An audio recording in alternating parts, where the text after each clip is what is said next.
Le Nigeria a récemment mis en place un cadre réglementaire strict pour encadrer les transplantations d'organes et lutter contre l'exploitation des donneurs vulnérables. Cette réforme vise à garantir des pratiques éthiques, à interdire la vente d'organes et à imposer une transparence accrue dans les procédures médicales. Le ministre de la Santé a souligné l'importance de cette initiative pour instaurer un système basé sur le don volontaire et le respect des normes internationales. L'une des solutions accessibles, bien que je ne dirais pas facile, est la transplantation de moelle osseuse pour les personnes atteintes de leucémie ou de drépanocytose. Cette procédure est déjà pratiquée et a débuté au Bénin. Aujourd'hui, quelques centres à Lagos la réalisent également. Certains ont tenté d'avancer dans la transplantation de foie et de cœur, mais pour l'instant, seules certaines parties du cœur sont concernées.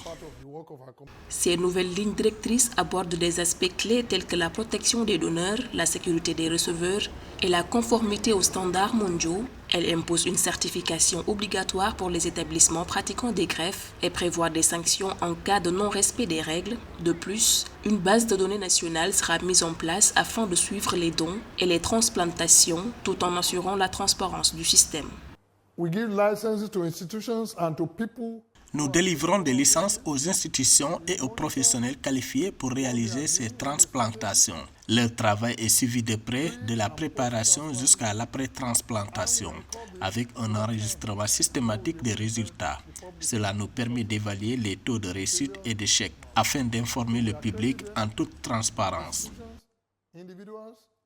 Les autorités insistent sur la nécessité d'une sensibilisation accrue pour encourager le don d'organes et dissiper les mythes culturels et religieux qui freinent cette pratique. L'introduction du statut de donneur d'organes sur les permis de conduire fait partie des mesures envisagées. Le gouvernement, soutenu par la Commission des droits de l'homme, réaffirme son engagement à rendre la transplantation d'organes plus sûre, équitable et accessible à tous les Nigériens.